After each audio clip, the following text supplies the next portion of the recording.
Bihar board का जिस प्रकार से पेपर बीता, उस पेपर को देखते हुए आज से हम आपके पूरे 16 चैप्टर का जो दूसरा चैप्टर है पुष्पीय पादपों में लैंगिक जनन, sexual reproduction in flowering plant, उसका हर एक टॉपिक डील करने का प्रयास करेंगे ताकि आप सभी इस हर एक टॉपिक को बेहतर ढंग से देखें और बेहतर ढंग से टॉपिक को क्लियर करें, क्योंकि इस बार जो बिहार बोर्ड ने एग्जाम लिया बहुत गहराइयों से और हर एक टॉपिक को डील करते हुए उन्होंने प्रश्न को दिया।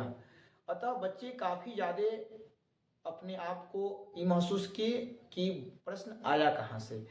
प्रश्न कहीं बाहर से नहीं आया और ना ही प्रश्न कुछ बड़े लेवल का आया, बट प्रश्न जो आया था वो सिर्फ और सिर्फ आपके टॉपिक से आए थे। तो उसी टॉपिक को मद्देनजर रखते हुए आपको हम फिर से स्टार्ट करेंगे दूसरे चैप्टर पुष्पीय पादपों में लैंगिक जनन।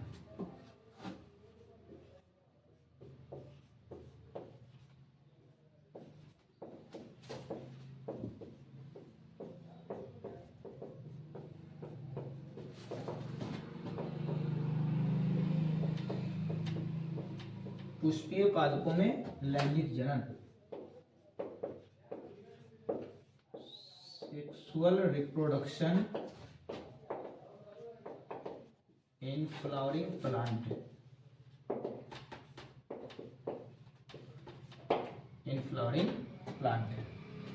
तो इसमें पूरी आपको जानना ये होगा कि पादप जो होते हैं, पादप के लैंगिक अंग कौन होते हैं। तो आपको मैं बता दूं कि पादप का जितने सारे अंग होते हैं, पादप के तमाम अंग दो वर्गों में बट गए होते हैं, एक कायिक अंग और एक के लैंगिक अंग। तो एक पेड़ पौधों के पास जितने सारे अंग होते हैं वो सारे अंग आपको भी पता होगा, जड़, तना, टहनी, पतिया, पुष्प, यही सारे अंग जो है एक पेड़ पौधों के पास होते हैं। इनमें कुछ अंग जो है कायिक अंग हैं और कुछ अंग जो है लैंगिक अंग हैं। तो इनमें से कायिक अंग कौन होंगे और लैंगिक अंग कौन होंगे। तो लैंगिक अंग का मतलब होता है वह अंग जो संतान उत्पत्ति में भाग लेते हैं। तो जो पुष्प होता है वह पुष्प वह संतान उत्पत्ति में भाग लेता है। अतः पादप का जो लैंगिक अंग होता है वह पुष्प होता है और लैंगिक अंग को छोड़कर से सभी अंग जो होता है वह कायिक अंग कहलाता है। तो यहाँ इस दूसरे चैप्टर में सबसे ज्यादा आपको जानना होगा यही पुष्प के बारे में, यानी पादप अपने लैंगिक अंग पुष्प के माध्यम से कैसे एक बीज को तैयार करता है। तो पहले हम सबसे पहले इस पुष्प के बारे में जानेंगे। तो पुष्प का थोड़ा सा इंट्रोडक्शन हम देंगे। पुष्प का जो अध्ययन होता है, पुष्प का अध्ययन एंथोलॉजी कहलाता है। पुष्प जो होता है वह पुष्प पतियों का रूपांतरित रूप होता है। पुष्प क्या है जी? पुष्प जो है पतियों का रूपांतरित रूप है। पुष्प पतियों का एक क्या है? रूपांतरित रूप है। इसके आगे एक और प्रश्न पूछता है, पुष्प की खेती, पुष्प की खेती बुआ फ्लोरीकल्चर कहलाती है। पुष्प की खेती फ्लोरीकल्चर कहलाती है। इसके आगे एक और प्रश्न पूछता है कि पादप का लैंगिक अंग क्या है या पादप का प्रजनन अंग क्या है। तो आपको हम अभी बतलाए कि पादप का लैंगिक अंग या प्रजनन अंग क्या होता है। तो आप लिख सकते हैं पादप का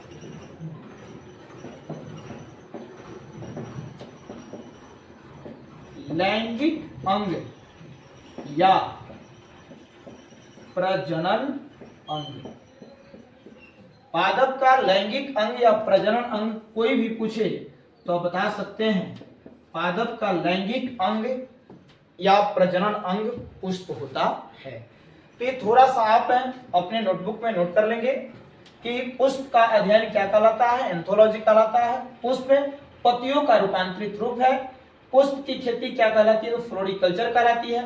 पादप का लैंगिक अंग या प्रजनन अंग क्या होता है? तो वह पुष्प होता है। देखिए, इतना सारा बात यदि आपका क्लियर है तो अब हम आगे बढ़ेंगे पुष्प का संरचना यानी स्ट्रक्चर ऑफ फ्लावर। आगे अब देखिएगा पुष्प की संरचना स्ट्रक्चर ऑफ फ्लावर। पुष्प की संरचना, पुष्प की संरचना स्ट्रक्चर ऑफ फ्लावर, यानी एक पुष्प की बनावट कैसे होती है। तो इन सारे पुष्पों की बनावट कैसे होते हैं उस एक एक करके बतलाएंगे। और यह जितने सारे भाग हैं एक पुष्प के, वो सारे के सारे जो भाग हैं वो पुष्प के सभी भाग आप एक गुड़हल के पुष्प में देख सकते हैं, जिसे हम लोग सामान्य भाषा में हमारे क्षेत्र में पाया जाता है, जिसे अड़हुल का फूल बोलते हैं। उस फूल के अंदर आप सभी के सभी भाग अपने नग्न आंखों से देख सकते हैं। तो आइए उसको बताते हैं। एक पुष्प के जो भाग होते हैं वो सबसे पहला भाग होता है बाबू बाह्य दलपुंज। बाह्य दलपुंज। दूसरा भाग है दलपुंज। तीसरा भाग है उमंग। चौथा भाग है चयांग। बाह्य दलपुंज, कैलिक्स, दलपुंज, कोरोला, उमंग, एंड्रोसियम, ज्यांग, गाइनोसियम। एक पुष्प के अंदर कितने भाग होते हैं? एक पुष्प के अंदर यही 4 भाग होते हैं। कौन कौन? बाह्य दलपुंज, दलपुंज, पुमंग और ज्यांग। ये सभी भाग आप लोग देखे होइएगा, तो हम एक एक करके सबका वर्णन करेंगे। तो स्टार्ट करते हैं बाह्य दलपुंज। बाह्य दलपुंज आप ध्यान दिए होइएगा, पुष्प जब खिलता है तो खिलने से पहले वह कली अवस्था में होता है। जब पुष्प कली अवस्था में होता है तो देखिएगा उसके चारों तरफ एक हरे कलर का आवरण होता है। उसी हरे कलर के आवरण को हम लोग क्या कहते हैं? बाह्य दलपुंज कहते हैं। तो हमें उम्मीद है कि आप बाह्य दलपुंज अच्छे तरीके से पहचान सकते हैं। यानी पुष्प का जो बाहरी भाग होता है वो पुष्प का बाहरी भाग क्या कहलाता है? बाह्य दलपुंज कहलाता है। देखें, बाह्य दलपुंज जो होता है वह लगभग हरे कलर का होता है, इसलिए आप बोल सकते हैं कि यह हरे कलर के होने के कारण यह प्रकाश संश्लेषण की क्रिया में भी मदद करता है। यह पुष्प का सबसे बाहरी भाग है, इसलिए यह पुष्प को सुरक्षा भी प्रदान कर सकता है। इतना सारा बात आप लिख सकते हैं। एक बार फिर से सुन लीजिएगा। बाह्य दलपुंज पुष्प का सबसे बाहरी भाग है, इसलिए यह पुष्प को सुरक्षा भी प्रदान करता है। यह लगभग हरे कलर का होता है या हरे रंग का होता है, इसलिए यह प्रकाश संश्लेषण में भी मदद करता है। देखिए, एक छोटी सी बात इसमें और पूछी जाती है, बाह्य दलपुंज के इकाई भाग को क्या कहते हैं? आप लोग भी समझते हैं इकाई का मतलब एक होता है। जब पुष्प खिलता है तो देखिएगा नीचे की तरफ ऐसे सिर्फ नोक दिखाई देगा, ऐसे संरचना में दिखाई देगा। जब इसको पकड़ करके खींचिएगा तो एक एक करके टूट जाएगा। तो इसके एक भाग को क्या बोलते हैं? बाह्य दल कहते हैं। बाह्य दल कहते हैं, इसे इंग्लिश में सेपल बोलते हैं। ठीक है, तो आप एक सेंटेंस और जोड़ सकते हैं कि बाह्य दलपुंज के इकाई भाग को क्या कहते हैं? तो बाह्य दल कहते हैं। अब रही बात दलपुंज की। दलपुंज में जब हम आते हैं तो दलपुंज जो होता है पुष्प का जो रंग बिरंगा भाग होता है वो रंग बिरंगा भाग क्या कहलाता है? दलपुंज कहलाता है। आप लोग भी गुड़हल के फूल में जो बड़े बड़े से पत्ते देखे जो होइएगा, देखिए जो लाल कलर का होता है या पीला कलर का भी होता है, वो रंग बिरंगा भाग क्या कहलाता है? दलपुंज कहलाता है। तो रंग बिरंगा भाग आया तो इससे याद आता है इसका कार्य क्या है। तो आप अच्छी तरीके से समझते हैं। आप जैसे नए कपड़े पहनते हैं किसी को अट्रैक्शन के लिए, देखें उसी प्रकार से प्रकृति ने इसे बना करके भेजा है। तो दलपुंज का मुख्य कार्य जो रंग बिरंगा जो होता है उसका मुख्य कार्य होता है परागन की क्रिया के लिए कीटों को आकर्षित करना। कीटों को आकर्षित करने के लिए दलपुंज जो होता है कैसा होता है, रंग बिरंगा होता है। किंतु यहाँ पे प्रश्न खड़ा ये होता है कि सर क्या पूरी पुष्प के दलपुंज सिर्फ रंग बिरंगा ही होते हैं? तो नहीं, जितने सारे दिन के समय पुष्प खिलते हैं, सारी के सारे दिन के समय खिलने वाले पुष्पों के जो दलपुंज होते हैं वह रंग बिरंगा और चमकीला होते हैं। किंतु रात के समय खिलने वाले पुष्प के जो दलपुंज होते हैं वो सफेद और सुगंधित होते हैं। अतः इस बात को थोड़ा सा नोट करके लिख लेंगे। दिन के समय खिलने वाले पुष्प के दलपुंज कैसे होते हैं? तो रंग बिरंगा और चमकीला होते हैं। रात के समय खिलने वाले पुष्प के दलपुंज कैसे होते हैं? तो सफेद और सुगंधित होते हैं। आप भी इस चीज को रियलाइज किए होइएगा, जब आप सफेद कपड़ा पहन करके रात में चलते हैं तो कुछ दिखाई देता है। इसलिए प्रकृति ने रात में भी परागण की क्रिया के लिए कीटों को आकर्षित करने के लिए दलपुंज को कैसा बना दिया? सफेद बना दिया। जिस सफेद नहीं हो पा रहा है तो उसको क्या कर दिया? सुगंधित बना दिया, ताकि कीट उसको सूंघ करके क्या कर सके? उस फूल के पास आ सके और उसमें परागण की क्रिया हो सके। ठीक है, तो इसमें भी पूछता है दलपुंज के इकाई भाग को क्या कहते हैं? तो आपको बता दें कि जो गुड़हल का फूल जो होता है 4-5 को जो पत्ता में जुड़ा होता है उसमें का एगो को दल कहते हैं। क्या कहते हैं? दल। यानी दलपुंज के इकाई भाग को क्या कहते हैं? दल कहते हैं। इससे इंग्लिश में पेटल बोलते हैं। ठीक है, तो दलपुंज हुआ और बाह्य दलपुंज हुआ।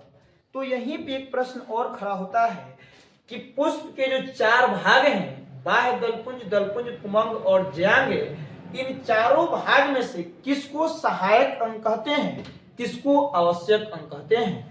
तो अब तक 2 भाग देखे हैं, बाह्य दलपुंज और दलपुंज। बाह्य दलपुंज और दलपुंज को पुष्प का सहायक अंग कहते हैं। ठीक है, अभी 2 अंग अभी नहीं देखे हैं, लेकिन जब देखेंगे तो इसके भी कार्य के आधार पर आप पता कर लीजिएगा कि इस दोनों भाग को हम क्या कहते हैं? आवश्यक अंग कहते हैं। देखिए, तो हमें उम्मीद है कि आप बाह्य दलपुंज और दलपुंज यदि आपको गुड़हल का फूल दिया जाए तो भली भांति से गुड़हल के फूल में बाह्य दलपुंज अलग कर लीजिएगा और दलपुंज भी अलग कर लीजिएगा। जब बाह्य दलपुंज और दलपुंज को अलग कर लेते हैं तो आपको उमंग और ज्यांग भी भली भांति समझ में आ जाएगा। इस चीज को करके प्रैक्टिकल भी देखिएगा। अब जब बाह्य दलपुंज और दलपुंज को तोड़कर फेंकिएगा ना तो देखिएगा बीच में एक ऐसे डंठल की भांति संरचना होगा। ठीक है, और इसके ऊपरी भाग पे ऐसे गोला गोला ढेर सारा संरचना होगा। ठीक है, ये जो ढेर सारा जो संरचना है पीला पीला कलर का जो होता है वो पूरे के पूरे समूह को पुमंग कहते हैं। क्या कहते हैं? पुमंग कहते हैं। ये जो पीला कलर का जितना सारा भाग दिख रहा है एक गुड़हल के फूल के ऊपरी भाग पे, वो क्या कहलाता है? पुमंग कहलाता है। यही पुमंग पुष्प का नर भाग क्या कहलाता है। यानी पुमंग को हम लोग क्या कहते हैं जी? पुष्प का नर भाग कहते हैं। ठीक है, तो ध्यान दीजिएगा, इतने सारे समूह को हमने पुमंग बोला। जैसे यहाँ दलपुंज के एक भाग इकाई को दल बोले थे, उसी प्रकार से पुमंग के इकाई भाग को पुंकेसर बोलते हैं। क्या बोलते हैं? पुंकेसर बोलते हैं। पुंकेसर बोलते हैं। अब इस एक पुंकेसर का जब हम अध्ययन कर लेते हैं तो हम पूरा पुमंग का अध्ययन कर लेंगे। अब पुमंग का अध्ययन कर लेंगे इसका मतलब कि पुष्प जो है एक लैंगिक अंग है, वह पादप के लैंगिक अंग को दर्शाते हुए यानी पादप के नर की जो जनन अंग है उसके बारे में भली भांति जान सकते हैं। अतः पुमंग जो है यह एक आवश्यक अंग अब बन गया है। ठीक है, तो हम एक एक करके पुंकेसर के बारे में थोड़ा सा जान लेंगे। ठीक है, ध्यान दीजिएगा, ये जो पुंकेसर है इसको हम जूम करते हैं, यहाँ पे थोड़ा सा बना देते हैं। पुंकेसर जो है ऊपर गोलाकार भाग है, इसको हम जूम करके बना रहे हैं, थोड़ा सा बना। ये जो गोलाकार भाग है बाबू, इस गोलाकार भाग को परागकोश कहते हैं। क्या कहते हैं? परागकोश कहते हैं। ठीक है, यह परागकोश जो होता है, यह परागकोश से अधिकांश पौधों में 2 पाली होता है। अतः इस दोनों पाली को जो जोड़ने वाला जो होता है, यह जोड़ने वाला योजी कहलाता है। क्या कहलाता है, योजी कहलाता है या संयोजी कहलाता है। इसे इंग्लिश में कनेक्टिव बोलते हैं, ठीक है। और यह जो भाग है पतला डंठल की भांति जो संरचना दिख रहा है, इसे पुतंतु कहते हैं, ठीक है। तो एक पुंकेसर के कितने भाग हुए, 3 भाग हुए, परागकोश, योजी और पुतंतु। ये 3 भाग मिल करके कितने पुंकेसर का निर्माण करते हैं, तो एक पुंकेसर का निर्माण करते हैं। और जब हम एक पुंकेसर का अध्ययन कर लेते हैं तो संपूर्ण पुमंग का अध्ययन हो जाएगा, ठीक है। तो जो परागकोश है, इसी परागकोश के अंदर परागकण का निर्माण होता है। अब परागकण ही जो है बाबू, यह पौधों में संतान उत्पत्ति के दौरान नर जनन अंग से भाग लेता है। अब इसी परागकण से कैसे नर युग्मक बनते हैं वो आपको अलग अलग पार्ट वाइज बांट करके हम आपको बारीकी से समझाएंगे, जो कि इस बार भी बिहार बोर्ड ने प्रश्न दिया था कि नर युग्मक का निर्माण किस कोशिका से होता है। तो आपका यही भी उसका पूरा कंसेप्ट है, तो एक एक करके हम बताएंगे। पहले आप इस पुष्प के बारे में पूरे के पूरे जाने, ठीक है।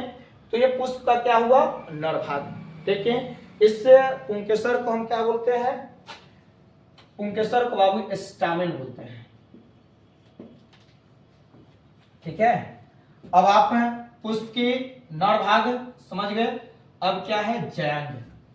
तो पुष्प के मादा भाग को जैंग कहते हैं, यानी पुष्प का जो जैंग है इसको हम लोग क्या कहते हैं, मादा भाग। आपसे पूछा जाता है पुष्प के नर भाग को क्या कहते हैं, तो पुष्प के नर भाग को पुमंग कहते हैं और मादा भाग को क्या कहते हैं, जैंग कहते हैं।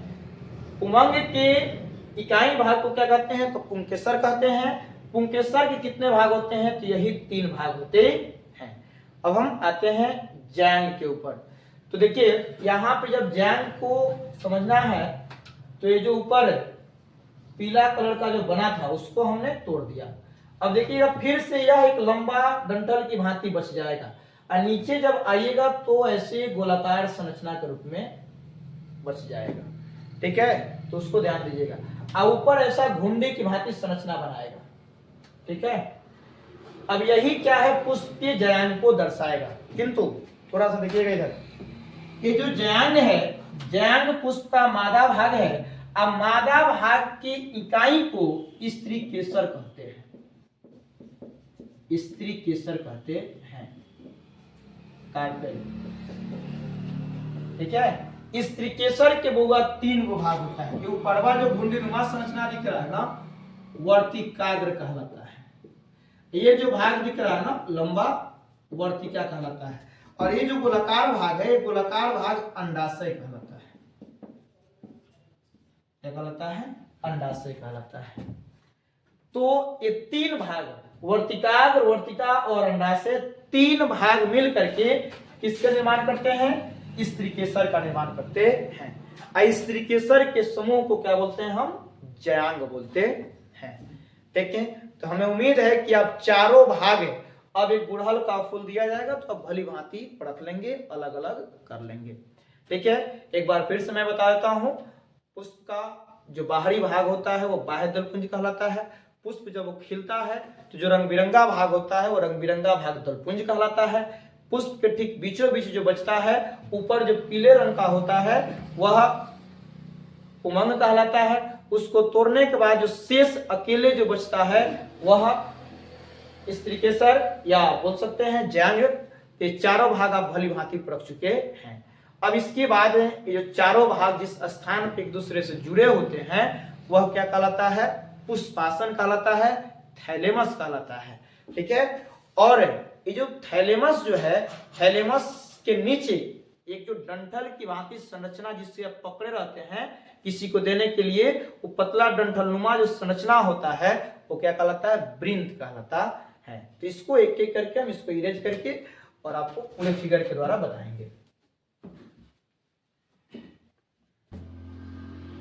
देखेंगे अब एक एक करके हम पुष्प के सभी भागों को एक एक करके बनाएंगे। आप सभी भी साथ ही साथ ड्रॉ करते जाइएगा। एक तो सबसे पहले हम बनाते हैं स्त्रीकेसर।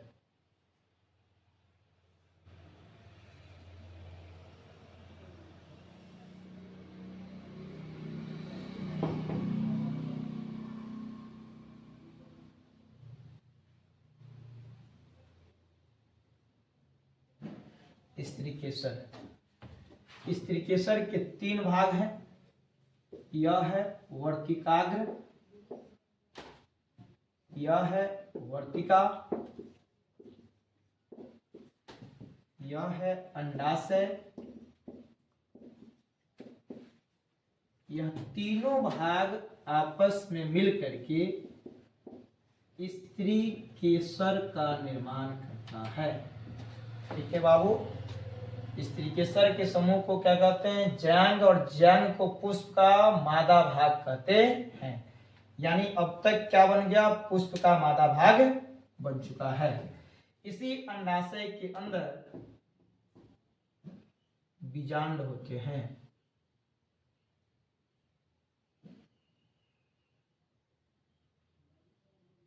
इसी अंडाशय के अंदर बीजांड होते हैं। ठीक है। यानी अभी तक सिर्फ और सिर्फ पुष्प का मादा भाग बना है। अब बना रहा है पुष्प का नर भाग। एक हम पुष्प के नर भाग उमंग के इकाई भाग को बनाए थे, जिसे पुंकेसर बोले थे। पुंकेसर के शीर्ष भाग पे जो गोलाकार संरचना था, उस गोलाकार संरचना का नाम परागकोश था। अब परागकोश के अंदर क्या होता है? परागकण होता है। ठीक, तो इसको आप सभी बारीकी से बना लेंगे, साफ सुथरा।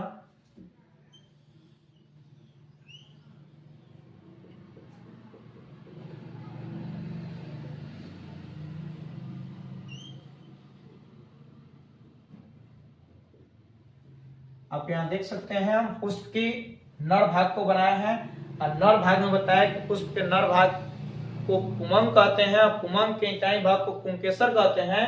यहाँ पे देख सकते हैं कई पुंकेसर बनाए हैं? 4 गो पुंकेसर बनाए हैं। ठीक है। और इस चारों के समूह को हम लोग क्या कहेंगे? पुमंग कह सकते हैं। ठीक है। अब यहाँ पुष्प का 2 भाग बन चुका है। तीसरा भाग दलपुंज बनाएंगे। ठीक है। तो रंग बिरंगा होता है, थोड़ा सा अभी रंग बिरंगा बना लेंगे।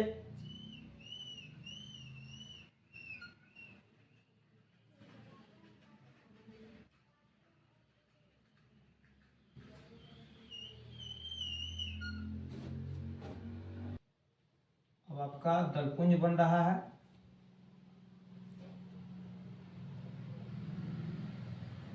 ये हुआ आपका रंग बिरंगा भाग दलपुंज। यह जो है रंग बिरंगा भाग क्या कहलाता है? दलपुंज कहलाता है। ठीक है।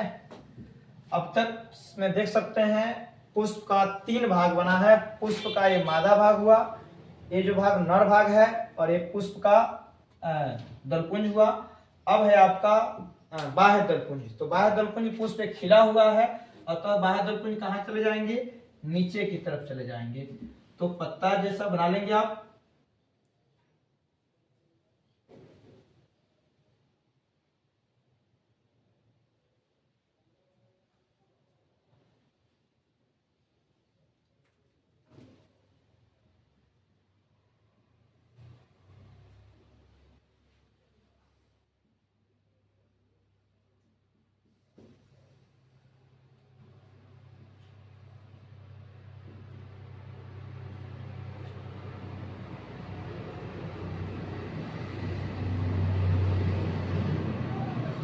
क्या है जी?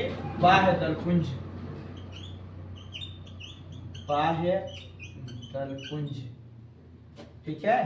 पुष्प के 4 भाग हुए, बाह्य दलपुंज, दलपुंज, पुमंग और जैंग। उसके बाद हम बतलाए थे कि सभी के सभी जिस स्थान पर आकर जुड़े होते हैं, उस स्थान को पुष्पासन कहा जाता है। ठीक है। इंग्लिश में थैलेमस बोलते हैं। ठीक है। तो ये क्या हो जाएगा? थैलेमस से। यहाँ पे गोलाकार संरचना हो जाता है थैलेमस से। ठीक है। इस थैलेमस से क्या जुड़ा होता है? नीचे की तरफ, जिसे आप पकड़ करके किसी को देते हैं, ये भाग क्या कहलाता है? वृंत कहलाता है। ठीक है। वृंत के मुड़िया पर जो गोलाकार होता है सिर पे, वो कहलाता है पुष्पासन। थैलेमस है। तो एक पुष्प के इतने सारे भाग हुए। तो इस पुष्प के बारे में पूरा आप अच्छे तरीके से अध्ययन कर लेंगे। देखें, एक एक करके बात जो भी बोला गया उसको लिख लेंगे, क्योंकि यही मेन इंट्रोडक्शन इस पूरे चैप्टर का है। अब आपको जो आगे का पार्ट में बताया जाएगा उसमें दलपुंज और बाह्य दलपुंज के बारे में कुछ विशेष नहीं। मेन अभी हम बताए कि पुष्प का आवश्यक अंग जो होता है पुमंग और जैंग होता है।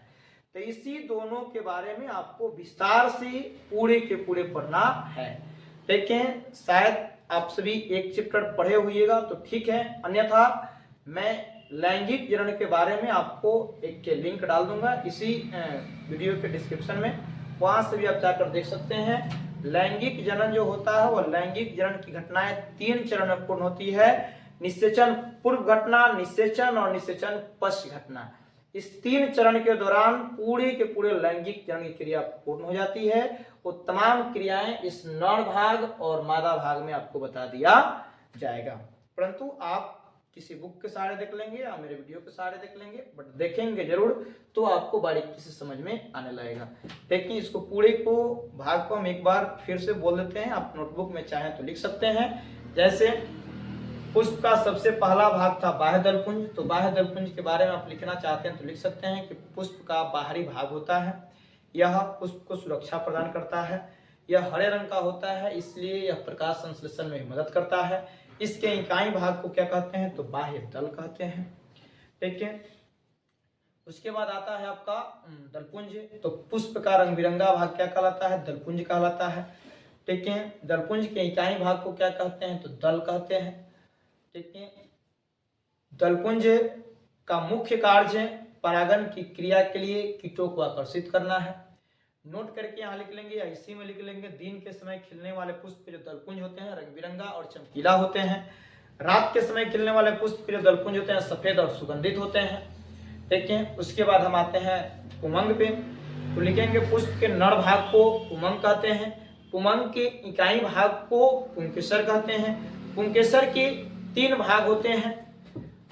परागकोश, अच्छा नामकरण भी नहीं हुआ, देख लेंगे, इसको बोलते हैं परागकोश।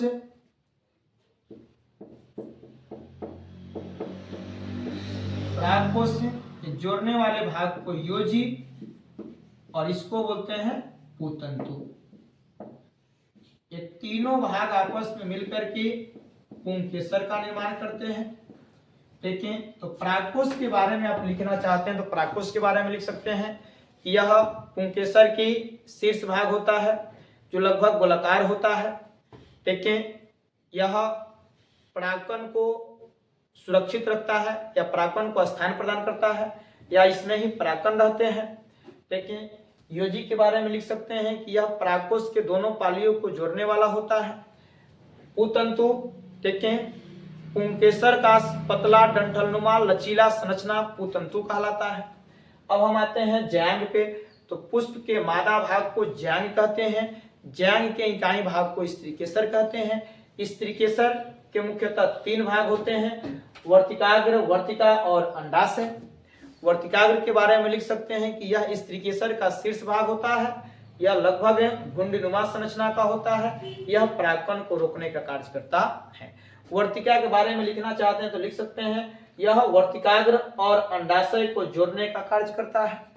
ठीक है, साथ ही साथ यह परागनली को मार्ग प्रदान करता है। उसके बाद अंडाशय की बात आती है तो अंडाशय में आप लिख सकते हैं स्त्रीकेसर का आधारीय गोलाकार भाग अंडाशय कहलाता है। हाँ, अंडाशय ही विकसित होकर फल का निर्माण करता है। ठीक है, और याद रखिए अंडाशय के अंदर ही बीजांड होते हैं और यह बीजांड विकसित होकर बीज का निर्माण करते हैं।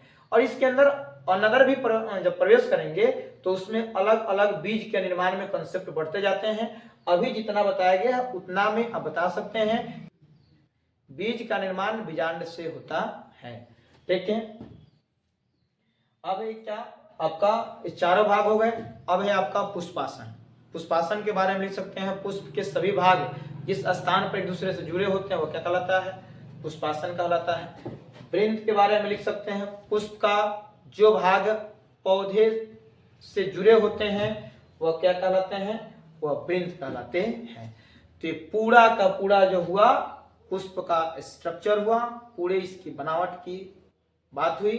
इसको आप हमें उम्मीद है कि बारीकी से देखेंगे, बारीकी से अपना समझ जाएंगे। नर भाग कौन है, मादा भाग कौन है, कौन सहायक अंग है, कौन आवश्यक अंग है।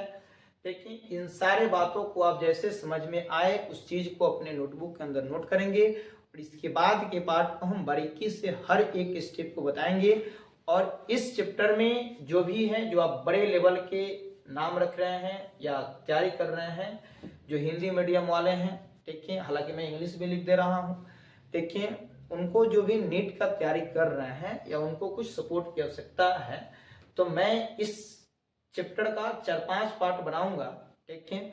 और उसमें बनाने के बाद जैसे टॉपिक खत्म होंगे उन सारे टॉपिक को जो भी नीट की प्रीवियस प्रश्न आप सभी से मैं जरूर बनवाऊंगा, ताकि आपसे बन रहा है या नहीं बन रहा है। ठीक है, जय हिंद।